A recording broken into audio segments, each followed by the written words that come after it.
జమ్మూ కాశ్మీర్లోని అనంతనాగ్ జిల్లా పహల్గామ్లో ఉగ్రదాడితో భారత్ ఒక్కసారిగా ఉలిక్కిపడింది. టూరిస్టులే టార్గెట్గా కాల్పులకు తెగబడ్డ ఉగ్రవాదులు సైనికుల దుస్తుల్లో వచ్చారని తెలుస్తుంది. మహిళలు, చిన్నారులను వదిలిపెట్టి పురుషులే లక్ష్యంగా జరిగిన ఈ దాడిలో మృతుల సంఖ్య 28కి చేరగా పలువురు తీవ్రంగా గాయపడ్డారు. అయితే ఉగ్రదాడికి పాల్పడింది తామేనంటూ టీఆర్ఎఫ్ ప్రకటించింది. పాకిస్తాన్కు చెందిన ఉగ్రవాది సంస్థ లష్కరే తాయిబా షాడో సంస్థని ద రెసిస్టెంట్ ఫ్రంట్. అయితే ఉగ్రదాడి వ్యవహారంపై మరో కోణం బయటకు వచ్చింది.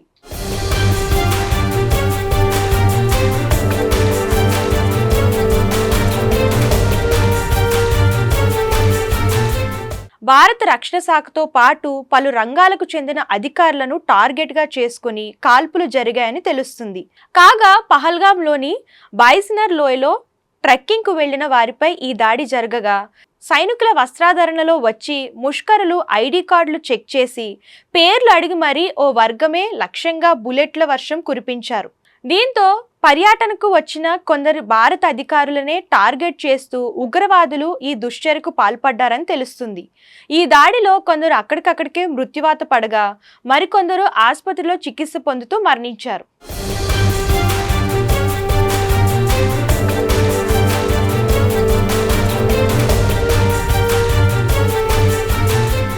ఉగ్రదాడిలో ప్రాణాలు కోల్పోయిన వారిలో నేవీ ఆఫీసర్ వినయ్ నర్వాల్, హైదరాబాద్లో నివాసం ఉంటున్న నిఘా విభాగం అధికారి మనీష్ రంజన్ ఉన్నారు.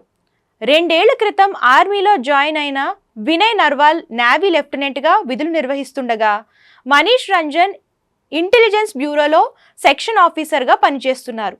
ఏపీ తెలుగు సంఘ సభ్యులు జేఎస్ చంద్రమౌళి, అలాగే ఒరిస్సాకు చెందిన అకౌంట్స్ అధికారి ప్రశాంత్ సత్పతి, ఉత్తరప్రదేశ్లోని కాన్పూర్కు చెందిన శుభం ద్వివేది, గుజరాత్లోని సూరత్కు చెందిన ఫైలుష్ బాయ్, హిమ్మత్ బాయ్ కడతియా ప్రాణాలు కోల్పోయిన వారిలో ఉన్నారు. అలాగే మరణించిన వారిలో మహారాష్ట్ర, కర్ణాటక, బీహార్, హర్యానా మరియు యూపీ తదితర రాష్ట్రాలకు చెందిన వారితో పాటు 2 విదేశీయులు కూడా ఉన్నారు. దీంతో టూరిస్టులే లక్ష్యంగా ఈ ఉగ్రదాడి జరగలేదని, ప్లాన్ ప్రకారం కొందరు అధికారులే లక్ష్యంగా కాల్పులు జరిగాయని వాదన వినిపిస్తోంది.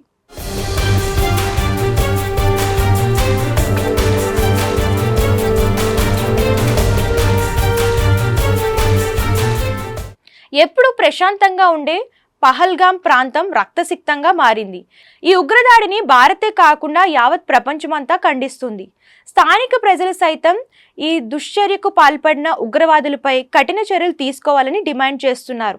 ఈ క్రమంలోనే దాడిని ఖండిస్తూ బంద్ను ప్రకటించి కొవ్వొత్తుల ర్యాలీ నిర్వహిస్తున్నారు. పహల్గామ్లో జరిగిన ఉగ్రదాడిని తీవ్రంగా ఖండిస్తున్నామన్నారు.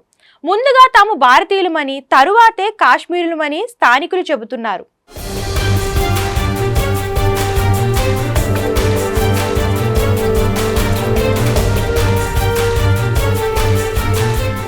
మరోవైపు దాడికి పాల్పడిన 3 ఉగ్రవాదులు సులేమాన్ షా, అబ్బు తల్హాగా, ఆసిఫ్ ఫూజీగా భద్రతా బలగాలు గుర్తించాయి. ఈ క్రమంలోనే ఉగ్రవాదుల ఊహా చిత్రాలను రిలీజ్ చేశాయి. కాగా ఈ దారుణకాండ వెనుక ఉన్నవారిని వదిలిపెట్టేది లేదని ప్రధానమంత్రి నరేంద్ర మోడీ చెప్పారు.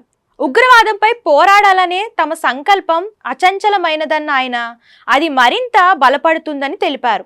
ఈ క్రమంలోనే ఉగ్రవాదుల ఏరివేతకు చర్యలు చేపట్టామని స్పష్టం చేశారు. పహల్గామ్ దాడికి అతి త్వరలోనే ప్రతీకారం తీర్చుకుంటామని, ప్రపంచం ఆశ్చర్యపోయే విధంగా సమాధానమిస్తామని వెల్లడించారు.